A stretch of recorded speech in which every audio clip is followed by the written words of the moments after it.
Good morning and welcome to our community meditation, and welcome to you online who are watching this morning. Thank you for being here to connect with this consciousness, this time of silence and contemplation. I'm Debbie Little. I'm the practitioner for today who will give the meditation. I'd like right now if you could take a moment to check your cell phones to make sure they're off. That would be helpful. And this meditation is a blend of spoken word, music, and silence. And it will last approximately 15 minutes. So I'd ask all of you just to settle in for this moment, to relax, and just take a breath in and breathe out. And just feel the tension or any stress that you might have been carrying with you, that right here and right now, is this all we have? We don't have to think about what came before or what's going to come after. We just have to sit in the silence and community with each other, listen to these words, and give yourself some time to pause. In this busy season, we need that moment of silence when we're rushing around, so much on our mind, so much on our list. But right now, all we have to do is be in this moment, not making a list, just letting the silence, the song, the words embrace us like a wonderful warm hug. Because as I breathe in, sending the breath to my heart, I journey further to the center of my being, where I connect with the divine. It is here where I encounter the peace that sustains me, the safety that embraces me, and the satisfaction of knowing that I have come home with my breath. It is where I encountered the fullness of Source within. I experience the flow of life pouring out from me. I give gifts of myself to all that I come in contact with, and the flow of the universe sends it back to me. I am sourced, taking nothing. I respond to the world differently, in a conscious, unconditioned way. And as I reach inward, I feel my life expand, and I recognize larger and larger possibilities of myself in this world.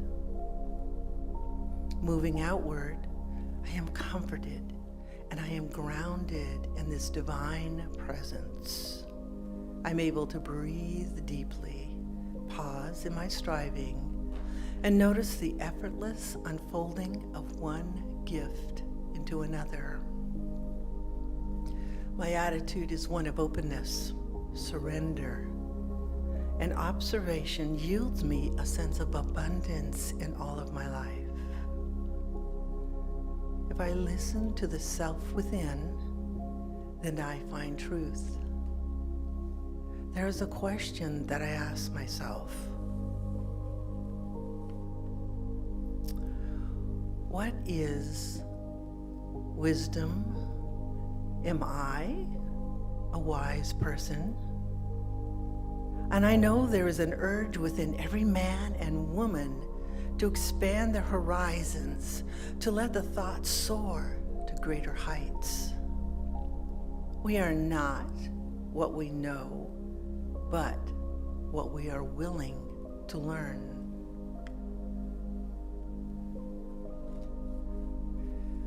We must believe that we are gifted for something, and that thing, at whatever cost, must be attained.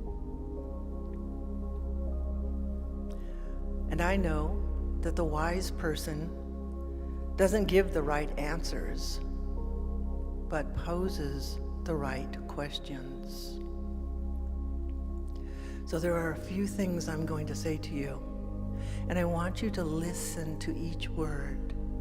And then after I express these quotes, I want you to sit in the silence, and I want you to contemplate these words and feel them vibrate within yourself and open up to all possibilities, that no matter who you are, who you think you are the wisest person on this planet.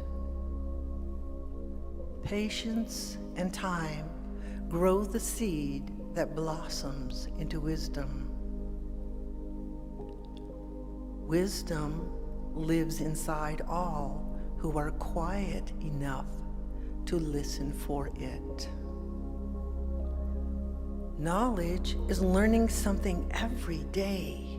Wisdom is letting go of something every day. And it is a wise person who sees the world impossible and views it as I'm possible. So take this moment just to sit in the silence and let these words vibrate within you. Think of yourself as wise. Think of the patience and time like the seed that blossoms into that wisdom. Think of yourself and listen. So take this moment just to sit in the silence and feel these words inside you.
Can you imagine yourself as this tiny seed? And there are people who come into your life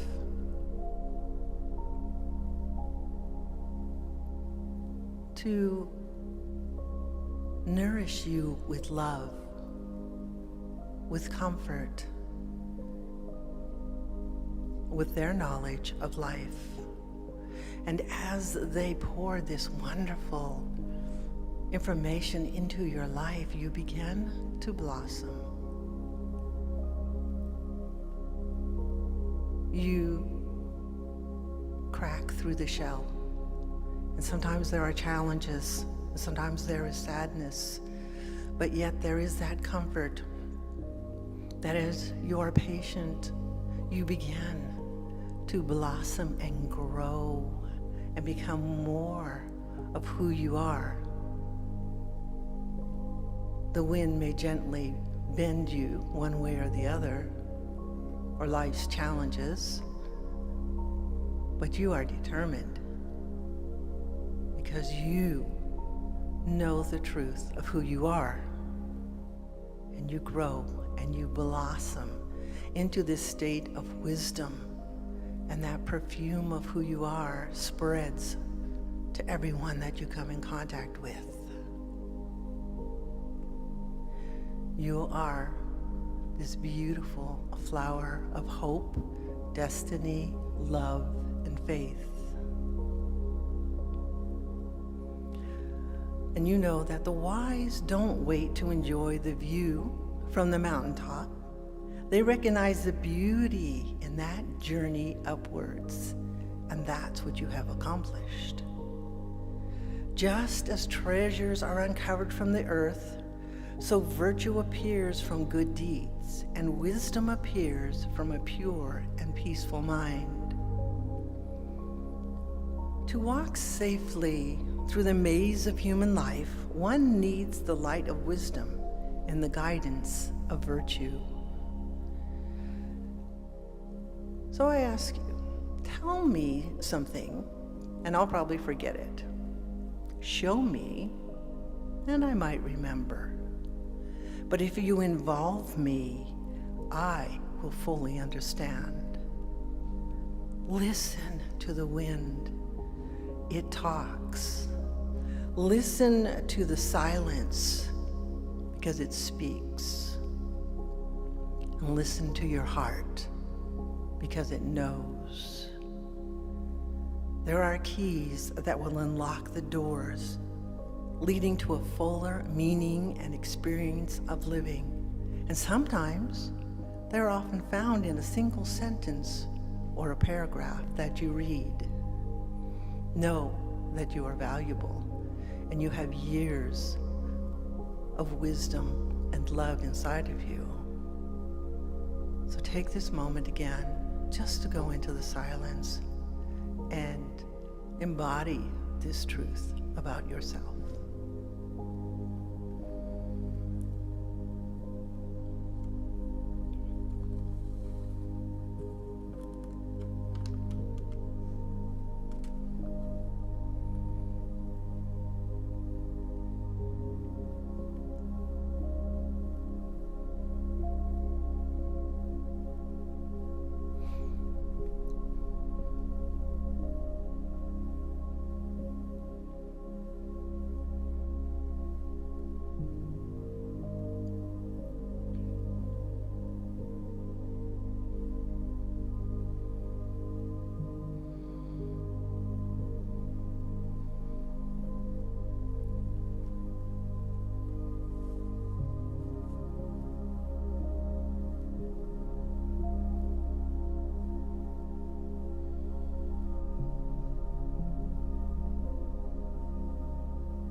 So listen to that urge within you.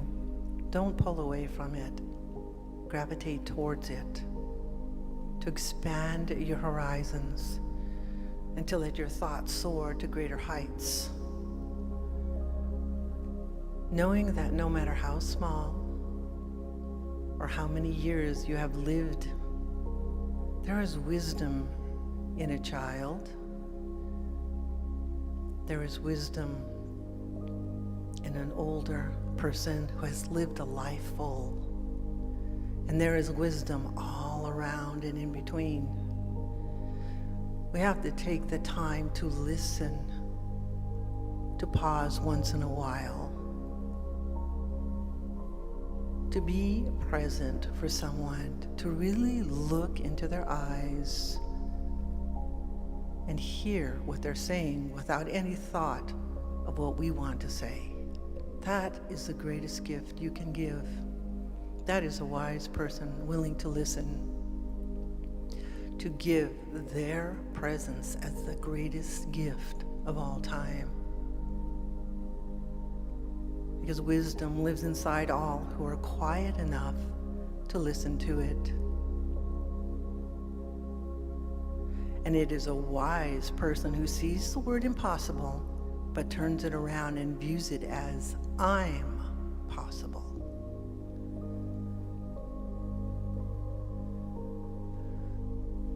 So know in this moment just that peace and that sense of joy within yourself as you move through this busy season. And remember, it's not just the things that you purchase. You are the greatest gift that you can give to anyone. You are precious. You are loved. You are wise.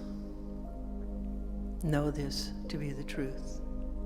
And know that you can be the candle to shine that light, but you can also be the mirror that reflects that light to others. So take a breath in and breathe out. I breathe into this moment, knowing that everything is possible. So right now, as we breathe in again and breathe out, this concludes this morning's meditation as you come back into this room, knowing that the service will start at 10 o'clock. So thank you for being with me in community today. I appreciate all of you. Thank you.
Keeping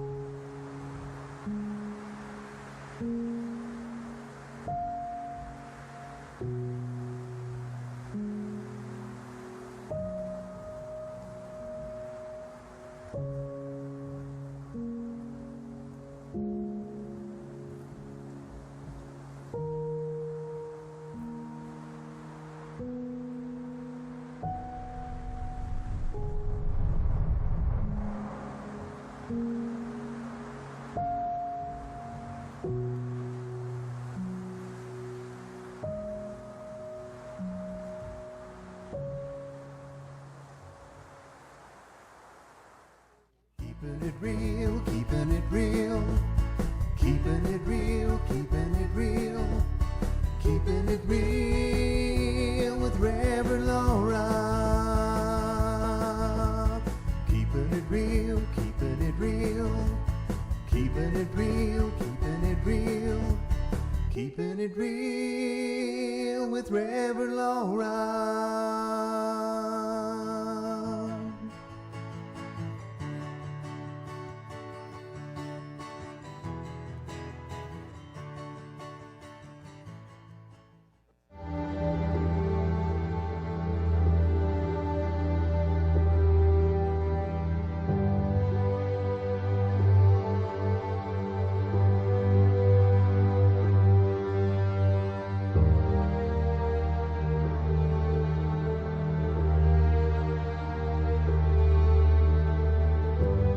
This is Center for Spiritual Living, Greater Las Vegas. At CSL Greater Las Vegas, it is our mission to inspire spiritual discovery through community connection, exploration, and celebration. This mission supports the all-inclusive vision of Centers for Spiritual Living worldwide, in which we envision a world that works for everyone and all of creation.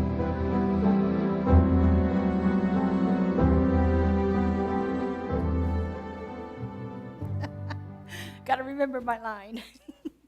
Good morning, everyone. Welcome to Center for Spiritual Living, Greater Las Vegas. I'm Reverend Laura Hallett, and it is my pleasure to be the spiritual leader here. And oh, how good it is to see all of you here this morning.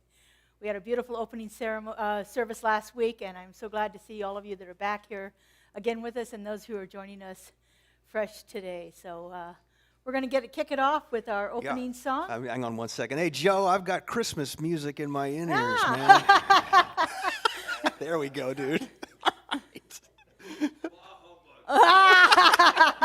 Exactly. We're working the kinks out. Yes, indeed. Okay, so we're going to right. get started here with We Come Together, so please stand and join me if you'd like. Here we go.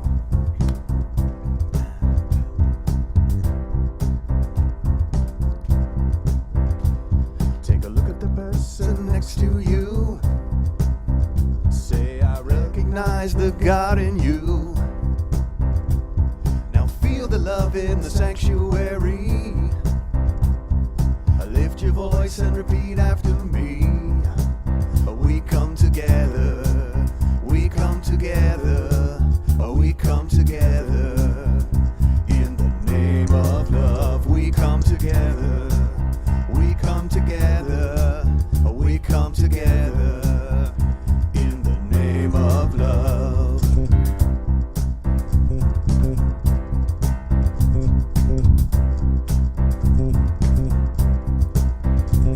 Take a look at the person next to you. Say, God loves me and I love you too. Now feel the love in the sanctuary. Lift your voice and repeat after me. We come together. We come together. We come together. In the name of love, we come together. We come together. We come together. In the name of love.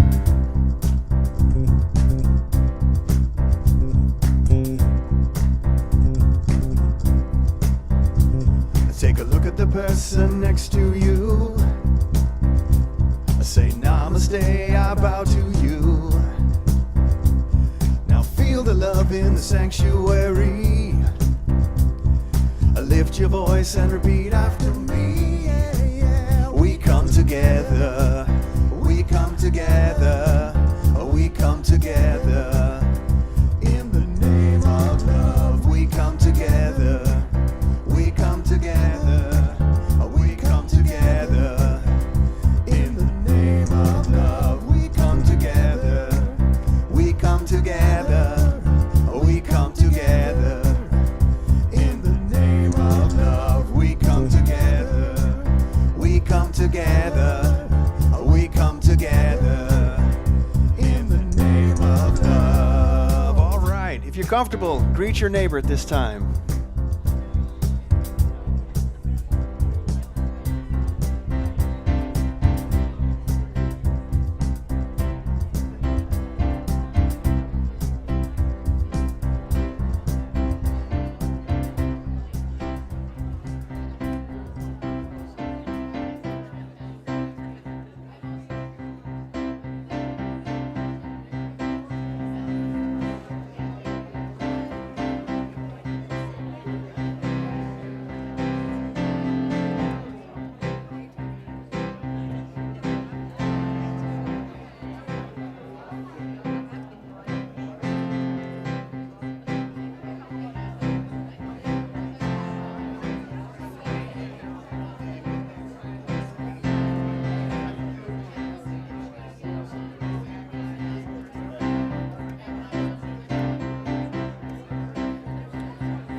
Doesn't it feel wonderful to greet people in our new home? Yeah.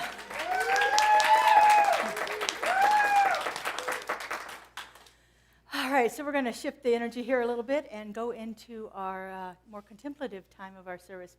I'm going to invite up practitioner Debbie Little to do our affirmation and invocation for today. Debbie? Welcome, everyone. I am Debbie Little, a practitioner for today, and I am so grateful to see all of you here filling up this sanctuary. So I'm going to say the affirmation, and I'll have you repeat it after me. We'll break it up. The Almighty is wherever I am. The Almighty is wherever I am. I lean on the everlasting arms always.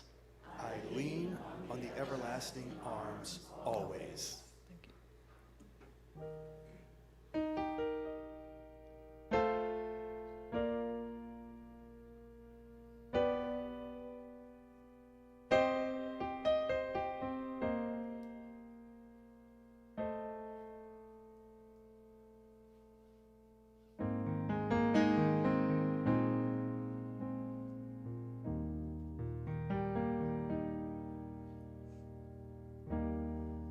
The one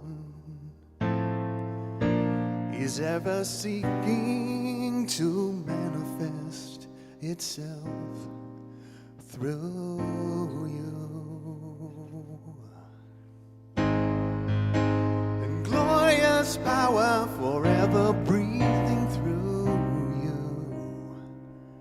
And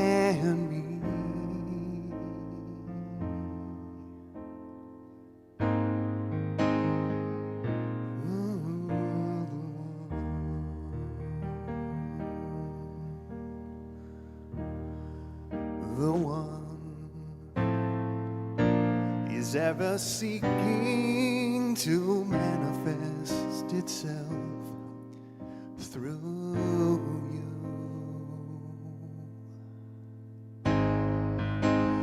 Glorious power forever breathing through you and me.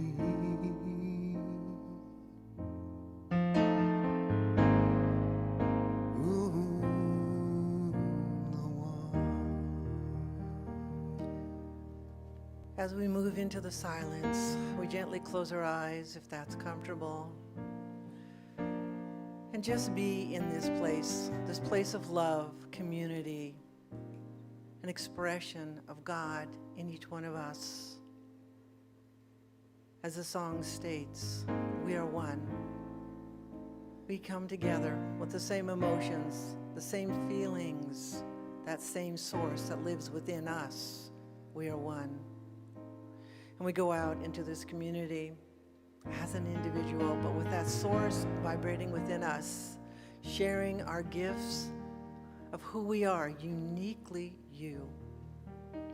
And I know in this moment that Spirit is right here, right now within us, in the music, in the spoken words from Reverend Laura, in every individual here. We are all that candle, that light that shines brightly.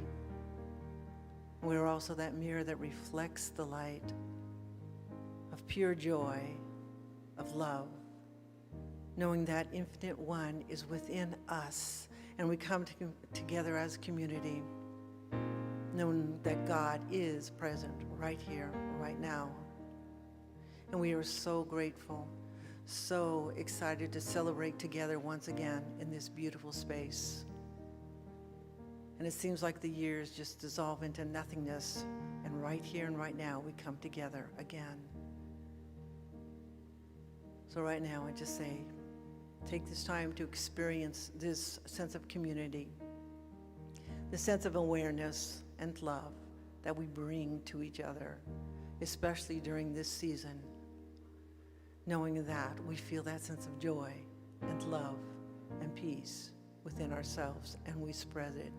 And we give it to others. And so it is. The one is ever seeking to manifest itself through you.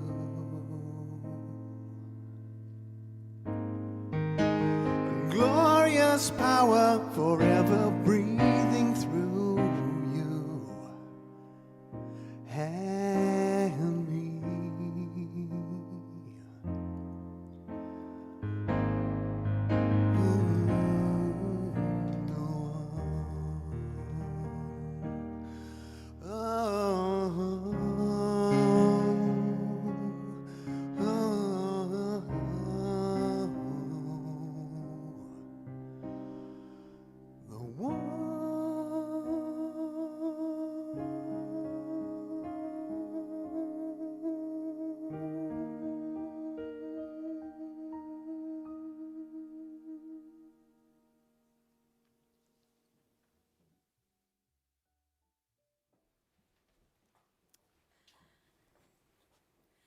Thank you, Debbie. Thank you, Justin. It's beautiful. I love to start our services off that way, where we get that opportunity to just go within and just feel that presence. So in the beginning of the year, we set a theme of building a community, partly because we were in the process of physically building this community, and partly because we were rebuilding after the long away that we had from everything as a community during the pandemic. And so we've done a pretty darn good job of rebuilding the community and bringing it back to, what it was before all of the turmoil and things that happened. So we chose this theme, building a community, for our 2023. And then we chose a different theme for each month. And so for the month of December, we went with the theme wisdom. And so today's talk is Sacred Pathways to Spiritual Wisdom. I chose this title probably mostly because of our founder, Ernest Holmes. For he was a man that was able to take lots and lots of different spiritual practices and philosophies and principles, synthesize it all into this amazing philosophy that we have here called Science of Mind. And so today I'm going to talk about some of those different spiritual paths and a little bit about how Ernest worked to get himself to that. One of the things that I do often is find different books on the topics and read through those. And so I came across this book.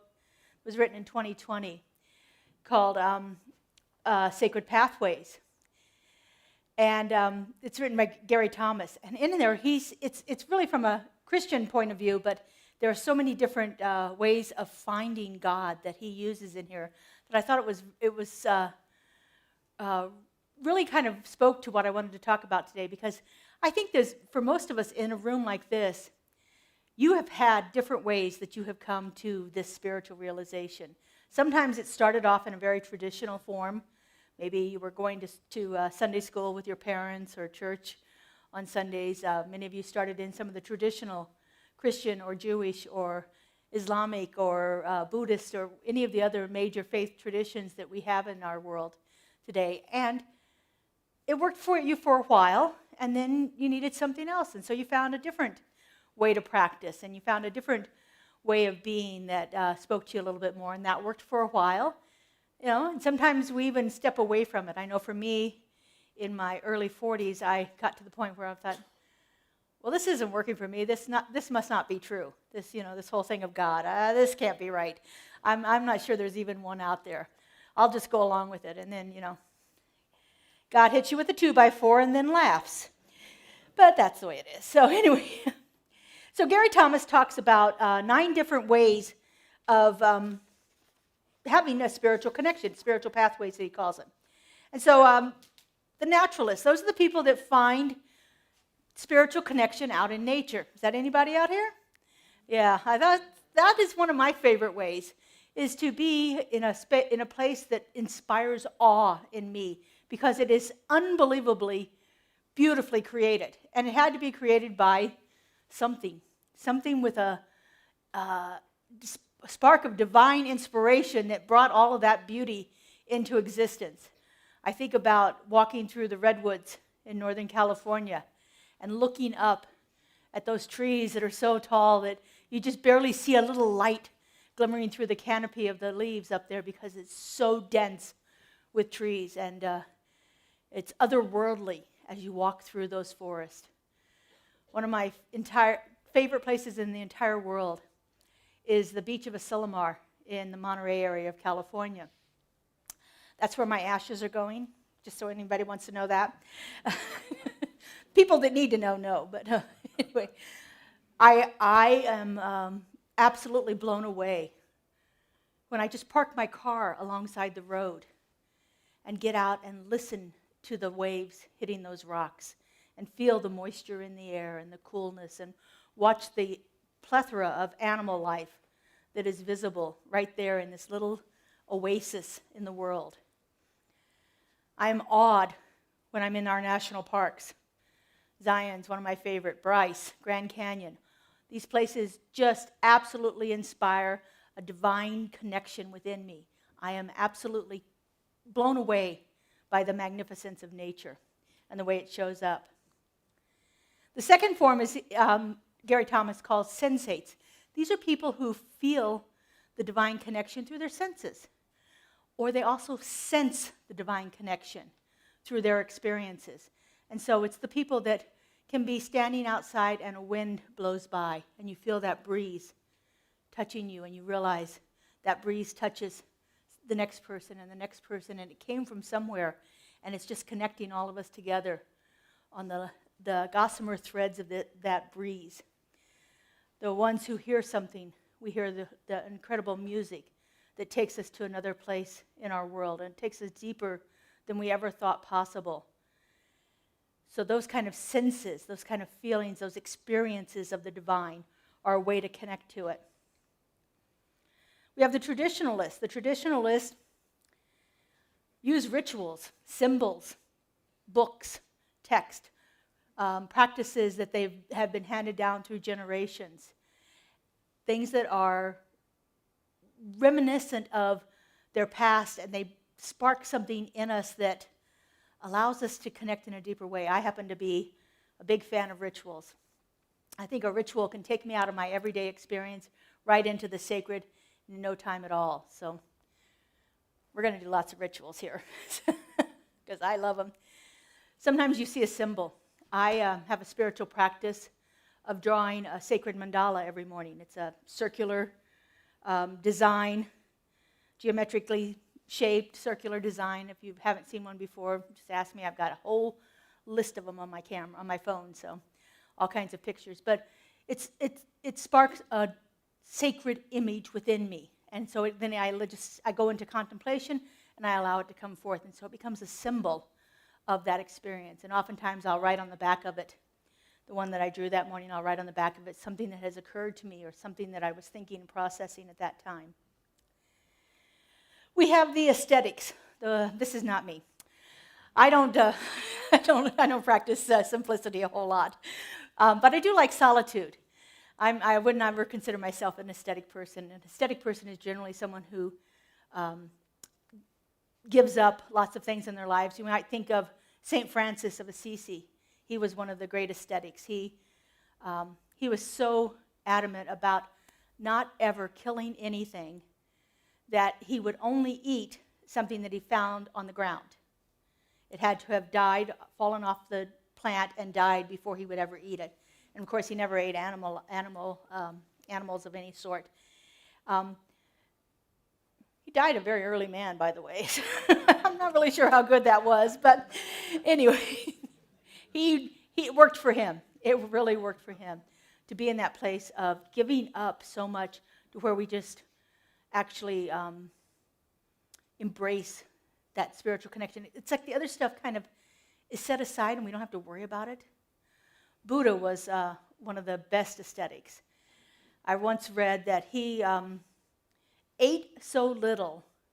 His goal was to eat so little that he could see his backbone from the front of his body.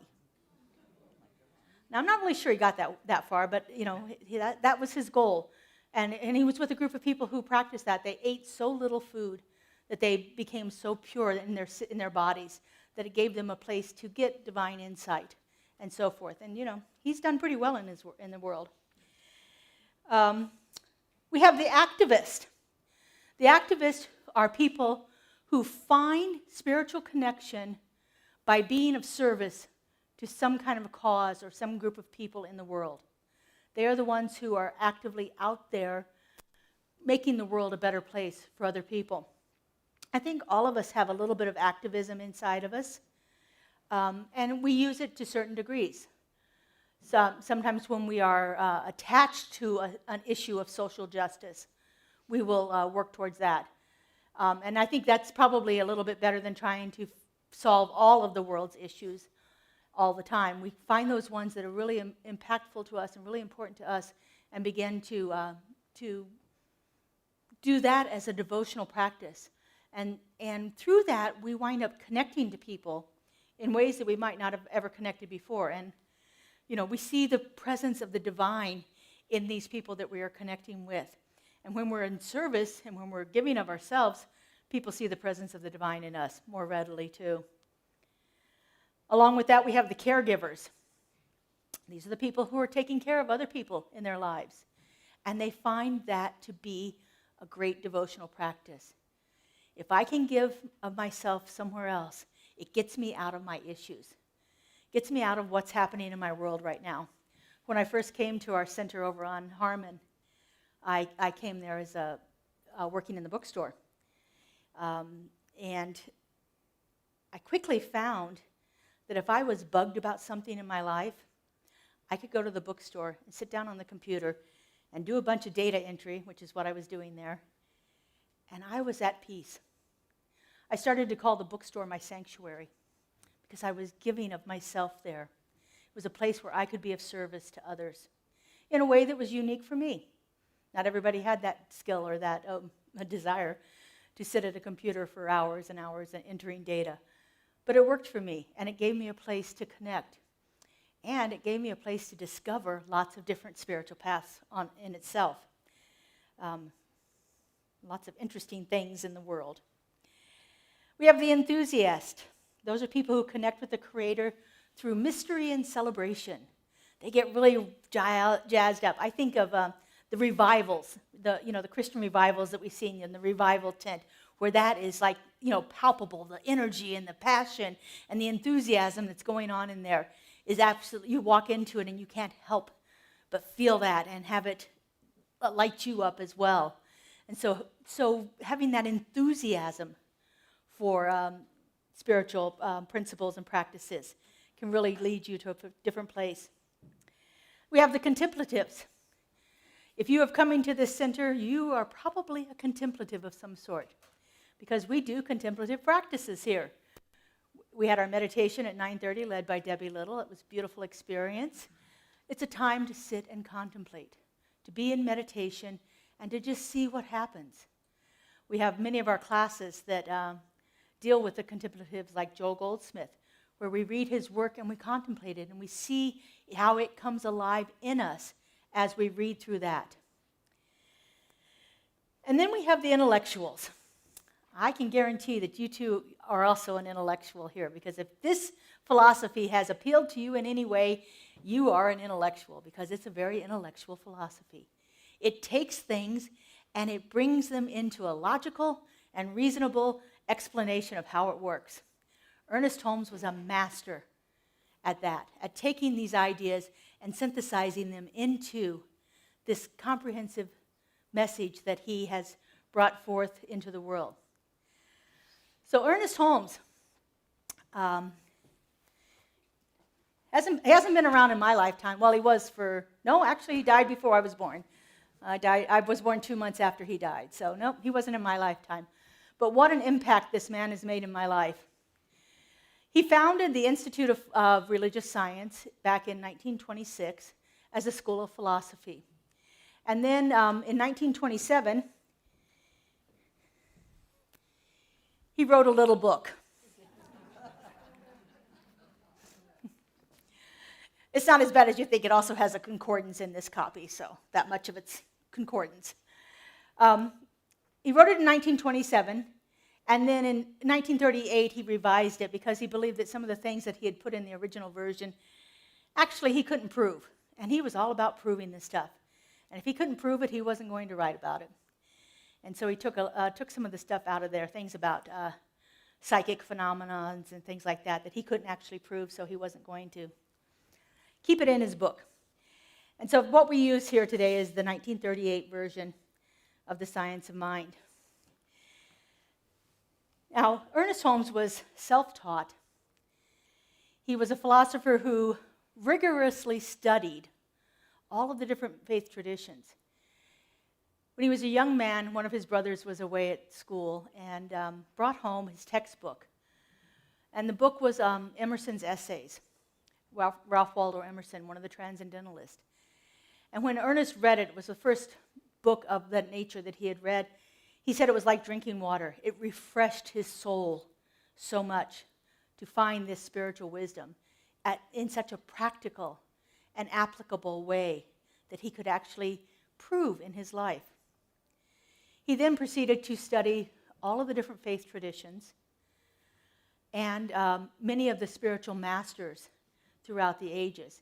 He studied the philosophers, from Greek and Roman philosophers from the early days. He studied the Christian mystics. He studied Hinduism and Buddhism, and actually took all of that and found what he called the golden threads of truth. Those principles that follow through every religion, regardless of what the dogma of the religion is. He found the spiritual principles into that and wrote about that. So Science of Mind is the name of our philosophy. Our organization is often referred to as religious science. It is part of what is now called the religion New Thought. It wasn't called that in Ernest days. In fact, it wasn't until 2015 that it became a world-recognized religion by the Parliament of World Religions in Salt Lake City. So this is what Ernest says about churches and other beliefs.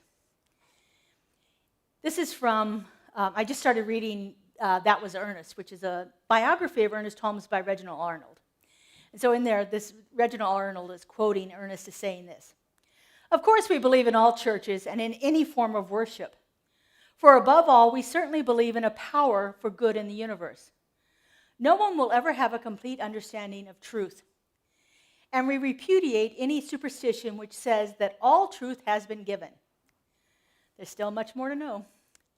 Yet, actual truth, I missed the line. Each Orthodox religion has claimed to have the truth. And yet, each actual truth may be so vast that no one of them could have more than just a mere decimal of truth." Can you imagine that the truth is so vast that what we already know right now is just a single fraction of what is possible for us to know about spiritual truth? The way that Ernest was able to take this information and bring it into a practical way launched a movement, a worldwide movement, and it has sustained since the early, we're almost at 100 years. It started in 26, so we're close to 100 years of religious science as a movement here. And it has, I know for many of us, it has changed our lives dramatically. Like I said, when I was in my early 40s, I didn't have any need for religion. When I came here, I often say that I found something here I didn't know I wanted. I didn't know I needed. I didn't know I was looking for. And it completely shifted my life around in a way that's amazing and wonderful. That's what religious science can do for us, this pathway of understanding that Ernest Holmes so brilliantly put together. This is from one of the opening chapters of the Science of Mind textbook. This is what he says about religious science. "A new light is coming into the world. We are on the borderland of a new experience. The veil between spirit and matter is very thin.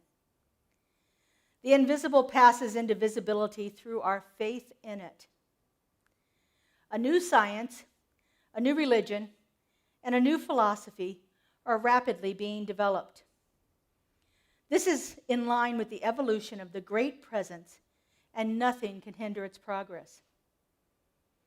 It is useless as well as foolish to make any attempts to cover this principle, or to hold it as vested right of any religion, sect, or order. The truth will out. The Spirit will make itself known. Happy are we if we see these things which, from the foundation of the human race, have been longed for by all aspiring souls. The truth will out. It doesn't really matter which path we use, which path we take to find truth. And truth can be individual for each one of us. What resonates as truth for me may not resonate as truth for someone else. And that's okay. It's when we begin to start to impose our truth on someone else that we fall into problems in our world. When we think that our way is the only way of being, the only way of living, the only way of doing. That's when trouble begins to happen in our world. But as long as we remember that there are many paths to God, and nothing is wrong about any one of them, then we are going to be in a much better condition, much better shape.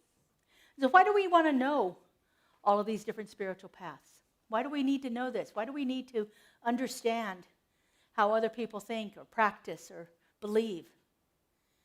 Because it allows us to connect with people, and that's what we're here for.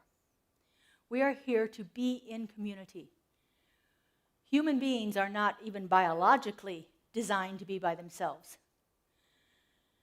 We are a communal species. We are a species that works better when we are with others. But if we're with others and we think our way is the only way, then you can see where trouble like that happens, where things that become problematic in our world. You know, currently right now we're facing a couple of different wars in our world. We have the war in the Middle East that is essentially between people of the Islamic faith and people of the Jewish faith. I'm not so sure how much of it has to do with their faith as it has to do with their ideas of how things should be or who should have what. But it has become problematic. We have the war in the Ukraine right now. I'm not so sure it has much to do with religion, although at the Interfaith Forum we had a gentleman who was from the Greek Orthodox tradition speaking, and he talked about how the Russian Orthodox is being used to try to subvert the Greek Orthodox in the area. I wasn't really sure how I understood it because I didn't think it had anything to do with religion. I thought it was a land and power grab kind of situation. But he says, no, there is some use of the religion to impose the will of one power over another in that area. But when we understand that there are so many ways of experiencing our connection with Spirit, I think it gives us a place to be softer for other people's way of practicing,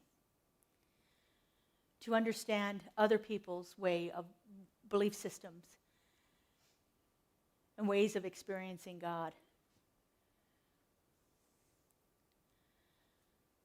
I think it's always an opportunity for us to use what we discern through our spiritual practices, through our conscious union with God, to find a way to experience it for other people.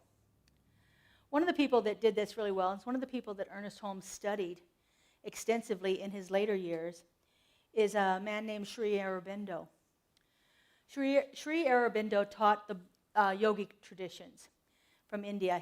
He was a philosopher for many years, and he's written quite a few books there. He thinks that there is a triple path. The triple path and the divine realization is what he wrote. The triple path and the divine realization. And so the goal of it is God knowledge, God vision, to have the experience of God. And he says it's done through three things: through knowledge, through works, and through devotion. And I think this, Ernest would have really agreed with a lot of this, because the knowledge part, that intellectual part, that traditional part, that reading and finding out and practicing and seeing how it works in our lives, is all about building that knowledge base. And then when we learn this stuff, we take it out and put it into practice in the world. We do our good works in the world. We are in service to other people in the world. We are active in social justice and matters that are important in our lives. And then the third part is the devotional practice. That's the practice that we can do in community like this. We can do it individually in our own homes. We can do it when we're sitting out in nature. That's when we tap in and feel that divine connection. When you come into our sanctuary next week, as my grandmother would say, God willing and the creek don't rise, we are having a labyrinth here on the floor. That is a spiritual path. That is a way to practice spirituality. It is very contemplative. It can be very devotional. It can be a way to tap into an inner knowing that you had never experienced before. And so we have lots of different things that are going to be developed around that practice of the labyrinth. There are so many ways that we can practice faith and practice finding our way to God. And I think that most often we look for those ways when there's turmoil in our world, when we have problems that are happening in our world. This past week, maybe a little more than a week, we've had a couple of tragic things happen in our community here. I think it was about 7 or 8 days ago, we had 2 state troopers killed on the freeway. Very tragic, very much, it touched me deeply. I have friends and family that have worked in the law enforcement here in the county, in the Clark County for years, and the thought of it being one of them was what came to me instantly when I heard of the death of these troopers. And then this past Thursday, we had another shooting incident at University of Nevada, Las Vegas. I'm a 2-time graduate of UNLV. And all I could think about was, what would I have done if I was there then? Where would I have been? And then we have members of our community that work there. We have members of our community that are students there. I'm rapidly checking on my phone, texting back and forth to see if everyone's okay. And so how do we deal with something like this? How do we actually take what I've talked about here and actually put it into practice? And there's so many ways that we can do that. We could do like the naturalist and go out and sit in nature and contemplate it until we get a clear head. We could be a caregiver and go see where I could be of service. I know on the October 1st shooting in 2018, 17, thank you. I was trying to remember. I just became a minister then, so I was trying to remember it. We had many members of our community go to the hospitals. Where can I be of help? What can I do? Where can I know truth? We had people volunteering in lots of different ways to do that.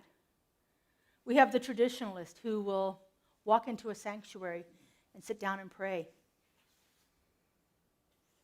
We have the contemplatives who find some way of being in meditation.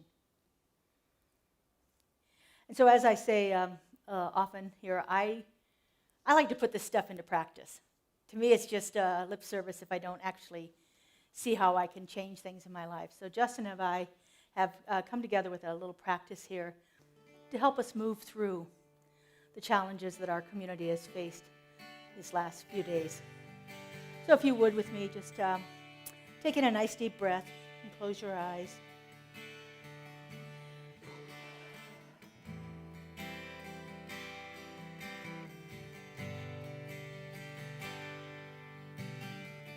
And so just breathing in nice and deeply and breathing out slowly and fully. You just simply feel that presence of the divine moving on the air, moving into our bodies, moving out from our lungs, connecting with every cell, and then expelling itself from our bodies, merging with the air around us. So just do that a couple of times. Slow, deep breaths and slow exhale.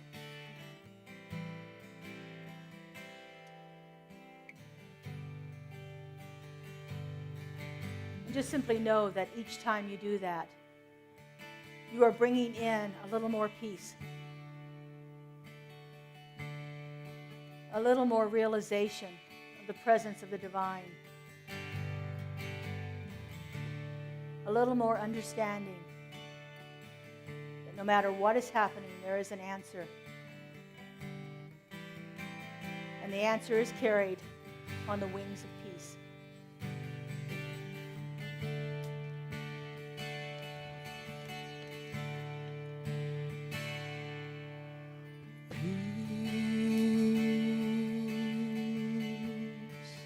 Is flowing like a river.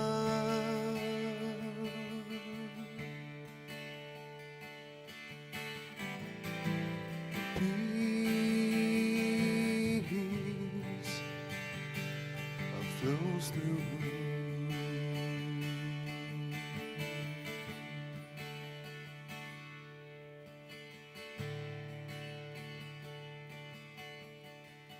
And so continuing to breathe, feeling that peace flow through you.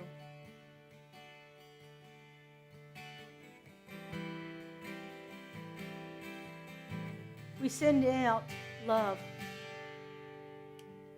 to all who are involved in this situation, to all the victims and their families,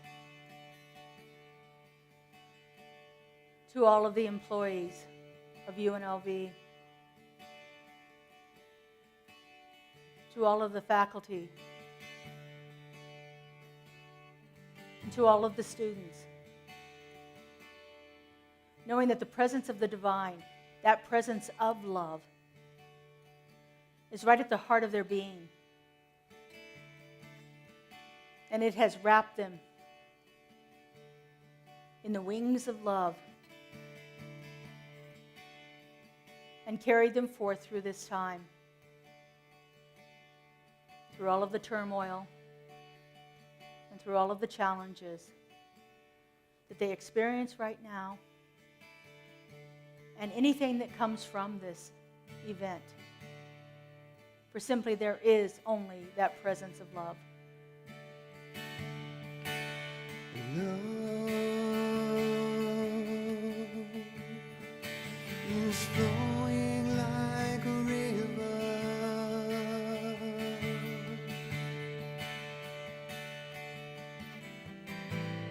Love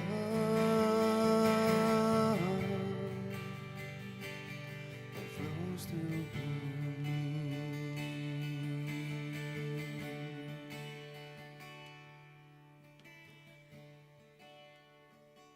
And as you move through the next few days and weeks, if anything comes up for you that isn't that presence of love, any worry or concern, any fear or anger, just acknowledge it. And remember that love and peace is the very nature of the universe. And that peace is always flowing through you.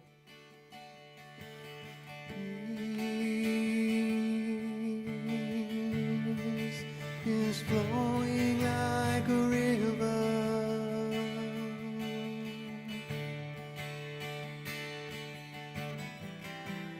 Peace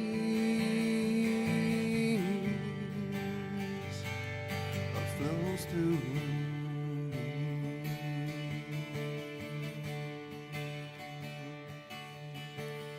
God is flowing like a river.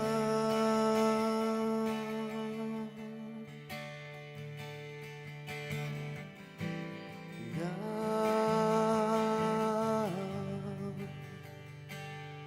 flows through me.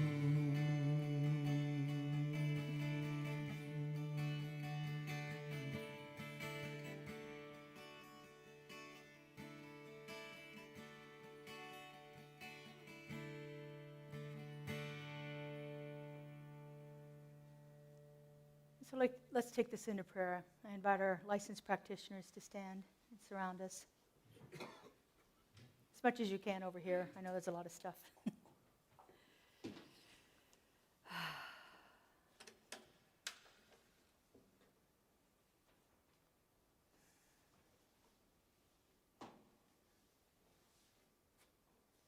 So one of the great masterpieces of our lifetime is Ernest Holmes' Spiritual Mind Treatment. It is a scientific, systematic form of prayer. It starts with the recognition of the divine, moves into unifying ourselves with it. If God is that, then I am too. And then there's the realization of truth, an expression of gratitude, and a simple release. And so right here and right now, I know that there is only one power, one presence, one divine, creative, loving intelligence that has brought forth everything into existence. This one is the isness, the allness, the fullness of life. It has imbued itself in all creation, for all creation is made from it. In the beginning was this one. And through its own intelligence, its own impulse to create. The divine brought forth everything into expression. Everything we see before us today, everything that has ever been, and everything yet to be, is all a perfect manifestation of that one Creator. Because I know that there is only this one, I know that I am one with it. That every cell of my being is a creation of the divine. That spiritual essence is living itself through me right here and right now. In each one of the cells of my body, the air that I breathe, the pulse that runs through my veins. There is nothing but God. Because I know this is true for me, I know this is true for all of us. For each one of us is that perfect emanation of a loving Creator. And so in complete realization of the power and the presence of Spirit as each one of us, I speak my word of truth. I know that right here and right now, we have the opportunity to be a place of peace, a place of love, to express joy in all of its magnificent ways.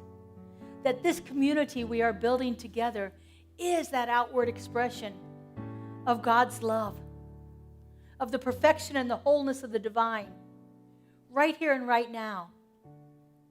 I know that the very ground upon which we stand is holy ground because the presence is here. We brought it here. We enliven it while we are here. It is the truth of who we are. And so I know that this spiritual community that we have built together is a blessing to our entire community. In fact, our entire world. And I'm just so grateful to know this. I'm so grateful to feel it. I'm so grateful to see what's going to happen here. For I know it's magnificent. And I release this word into that law, into that creative mind that knows no limits, that always says yes. I let it go and I let it be. And together we say, and so it is. I release and I let go. I let the Spirit run my life, and my heart is open wide. Yes, I'm only here for God. No more struggle, no more strife. With my faith I see the light. I am free in the Spirit. Yes, I'm only here for God. I release and I let go. I let the Spirit run my life, and my heart is open wide. Yes, I'm only here for God. No more struggle, no more strife. With my faith I see the light. I am free in the Spirit. Yes, I'm only here for God. No more struggle, no more strife. With my faith I see the light. I am free in the Spirit. Yes, I'm only here for God. Yes, I'm only here for God. Yes, I'm only here for God. Ah, how beautiful. All right, would you have a seat, please? Now is that time when we share our tithes and offerings. We have many ways to give. If you need information about that, Kaylee in the back at our information table has all kinds of ways of doing that. We gratefully receive your cash and check donations here today. And if you give electronically, we are so grateful for that too. So if you would, take out your offering. If you're giving electronically, just put your hands over your heart.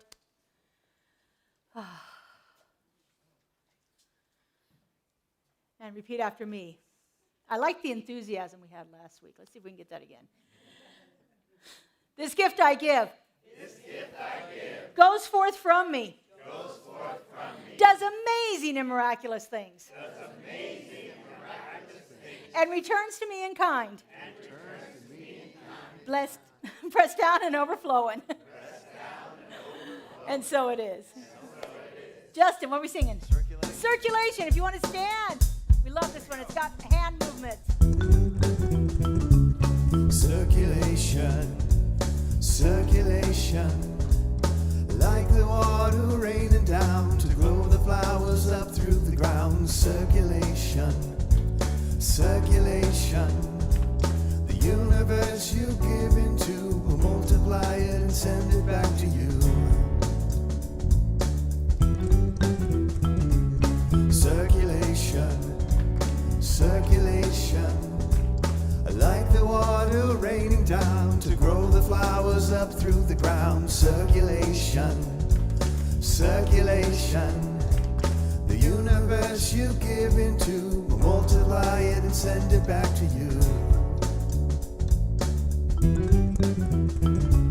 Circulation, circulation, like the water raining down to grow the flowers up through the ground. Circulation, circulation, the universe you give into will multiply it and send it back to you.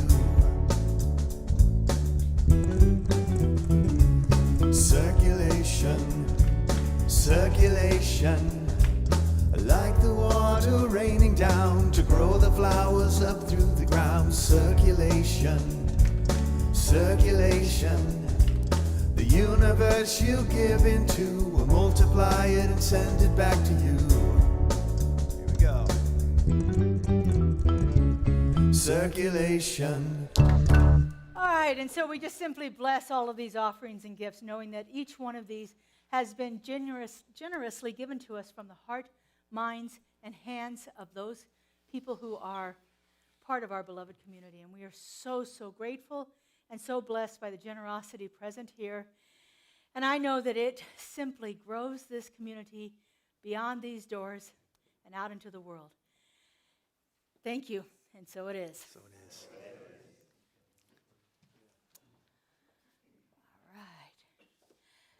So give you a chance not to hear me all the time. I'm going to invite Kelly Marshall up here to do our announcements for the day. Thank you, Kelly. Morning. It's been a wonderful time to be with all of you this morning since I wasn't here last week. So, wow, thank you for this experience. I do have a few announcements today.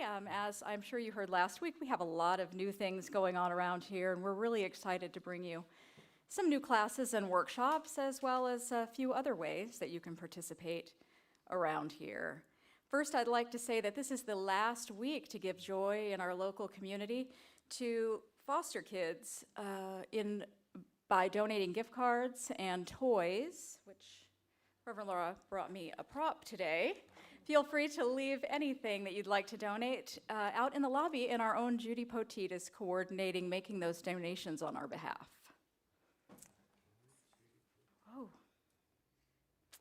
Next, just another reminder that if you give through your bank or send us anything in the mail, to please update the address to our new building instead of the P.O. Box. We will be receiving mail there for about another 3 or 4 weeks, and then everything will need to come to this address.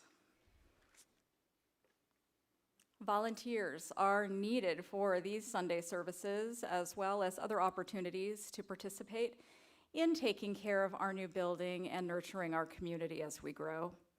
The areas today that we're looking for volunteers are greeters, ushers, and hospitality. You can stop by the table in the back where there are sign-up sheets, and a member of our leadership council will contact you with more information. Coming up on December 21st at 7 p.m. is our first Winter Solstice Labyrinth Walk. Here in this very room, after this week, we will have a beautiful permanent labyrinth in the floor, and we're very excited about that. All labyrinth walkers are welcome. Whether you've done it before or you're a seasoned expert, we look forward to hosting you here for that special evening with Reverend Laura. Vision Board Workshop. This has been something that I have hosted for this community since, gosh, I don't know, 2018, I think. Twice a year, we meet and come together to create a vision for our upcoming year that may even carry on into the rest of our lives. It is an opportunity to come together in meditation, to contemplate and really put a vision on what we believe is important as we move forward, what our dreams are, and how to bring them into a real reality that becomes proof that all of this really works, and the world that we live in is the world that we create. That is going to be here January 14th, after service from 1 to 4 o'clock. All the materials and light refreshments will be provided. The registration form is available on the website. I can also help you with that here after service today. And it is in your newsletter. So what I've done, because I have enjoyed seeing people come as pairs to the group, whether they're friends or grandmothers and granddaughters or couples, come together to work on their boards and create a vision of unity in their own lives. This time, we're happy to offer a $55 for one, or if you'd like to bring someone with you, $85 for two. So that's a grand opportunity to really work with one of your loved ones to create that vision together. Hey, Kelly, that's on the 17th or the 14th? The 14th. 14th is a Thursday. The 14th? January. Oh, shit. But thanks for My looking out. bad, my bad. Sorry. Yes, I'm sorry, that's a January 14th. Oh, I'd like to invite Kelly Kapsar up to tell us about her upcoming workshop and her class. Thank you. Good morning. So, when I was a young girl, I was at my mother's funeral, and one of my cousins came up and asked me why I was crying, and proceeded to tell me that I should not be crying because she was just dead. I learned two things from that. I learned that it was shameful to feel and express emotions, especially if it made anybody else uncomfortable. And I learned that I did not ever want anybody else, myself included, to feel shamed, shut down, or alone when they were hurting that badly. So, consciously or unconsciously, that event has guided my life. It's guided the work I do, it's guided the classes I take, it's guided the fact that I became a practitioner. And one of the things that I know is that it takes our emotional, our spiritual, and our physical to move through the grief into spaces of grace. What I also have observed is that over the past several years, people have had more things that bring up grief events, and where people used to have one event they were dealing with, they're now dealing with 5 at a time. And in addition to having the grief that's very present right now, the world events, the personal events, most of us have had changes in relationships, most of us have had loved ones in people suits or fursuits depart. Most of us have had a lot of different things happen. But we've also been taught very well that we're supposed to bury our feelings and we're not supposed to feel them or express them. So we've got 2 things going. The first one, the 17th of December, next Sunday, I'm doing a 2.5-hour workshop that is a broader overview of the physical, the mental, the emotional, the spiritual tools that help bring grief into grace, or grief and grace because they frequently walk side by side. And then starting on Mondays, January 8th from 4 to 5:30, there will be 6 weeks that is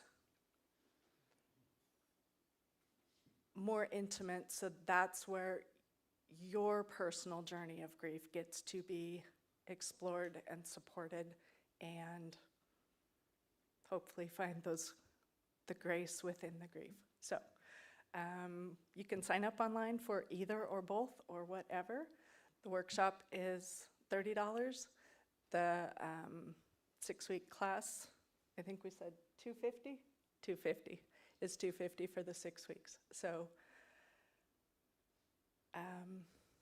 if you are feeling like you have been alone, you have been shut down, you have been shamed, or if you have mixed emotions about a grief event, please join me. I would love to have you not feel alone.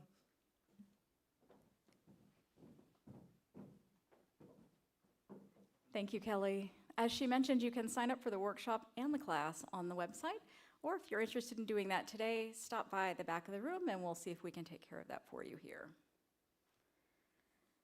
Along with that class coming up in January, we have 2 others that are going to be starting soon. The first is The Creative Journey. That is based on the book The Artist's Way by Julia Cameron. I'll be hosting that here Sundays after service for 12 consecutive weeks beginning on January, do you know this one, Justin? Because I forgot this one. Yeah. The 21st, starting on January the 21st. We'll meet here in the sanctuary for between 60 and 90 minutes to go through the exercises that we do together in order to help us unlock that creativity that is not just present when we create things like paintings or sculptures or jewelry, but when we sit down and we're thinking about what's going to be coming up in the rest of our lives. Every single thing we do and every time we do it, we are creating. So it's not just with paint, it's with our thoughts and our actions too. And then after that, sometime in the beginning of the year, we're going to have 4 weeks of the basics of science of mind with Reverend Laura. First Tuesday? Oh, it's 4 Tuesdays in January. Oh, 4 Tuesdays beginning in January. Yes, watch the website and newsletter for more information about that. All right, please be sure to join us Wednesdays online at 7 p.m. on our YouTube channel for a service every week. I think that's everything today. Thank you, Reverend Laura. Yes. Reverend Laura, we want Yes. to talk about okay. Yeah. Right now, our Wednesdays are only online, but starting in January, they're going to be in person here too. And each Wednesday night is going to be a different experience. As I said, I love spiritual practices, and so that's what it's going to be about. The first Wednesday of the month is going to be a structured labyrinth walk. The second Wednesday of the month is going to be a spiritual practice from some different faith tradition. The third Wednesday is about the mystics. Who were the mystics and what did they practice and how did they get to become a mystic? The fourth Wednesday is about our mind-body connection. So we're going to be talking about some of the scientific research out there right now that helps us move through some of the challenges that we face in our life. And whenever there's a fifth Wednesday, Justin's bringing back the 12th dimension. So if you remember that from before, it was a video experience of transcendence, quite honestly, transcendence. So we have a lot planned for you in the coming year. So you've heard a lot about our labyrinth so far. It's supposed to start tomorrow, so we need a little assistance. The floor has to be bare for them to do it, and so we have to get the chairs out of here. And so what we would like you to do, if you are physically able, please don't do it if you're not, we totally understand that. We need the chairs stacked into stacks of 5. Justin's got a hand cart, he's going to move them out of here, but if you could help us by stacking the rows into groups of 5 when we leave, that will be very beneficial. They're not terribly heavy, but when you get to that 4th or 5th one and you got to lift it up, make sure you're a good, strong person to do that. So we can get that going. Okay, the stained glass has to come down. No, Yeah, well, I think we should. no. We talked about this already. No. Okay, you sure? I mean, I'm sure. okay, so then we got to take the piano down. Everything has to come off the platform with the exception of those. So, yeah. Okay. So we have to get things out of here. Now, Yeah. we're going to take these tables, these square rectangular tables, we're going to put those in the lobby, and we're going to put some of the chairs out there because we found out last week that we needed space for a little bit of fellowship after service. So if you can help with that, they are locked right now. You just simply lift the lever on the wheel, and it unlocks them, and then they roll very easily. They're very easy for anybody to move. So any of you that are willing to and able to help us, we would greatly appreciate that. All right. Ready to sing us out? That's it. Yes, indeed. Okay. Use me. Use me. Let me do my benediction. Just because. I'm writing a new benediction for the year, but I haven't got it yet. Okay, if you would, stand. And if you'd like to join hands, please do so.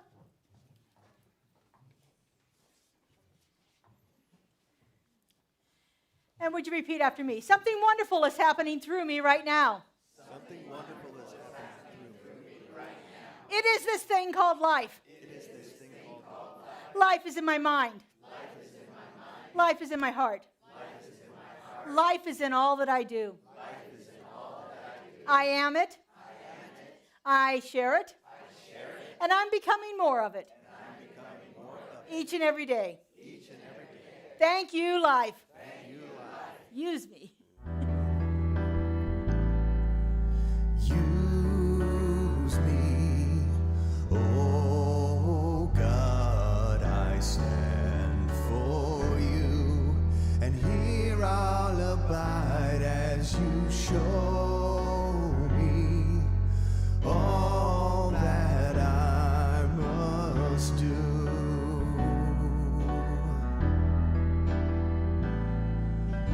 Use me, oh God, I stand for you, and here I'll abide as you show me all that I must do.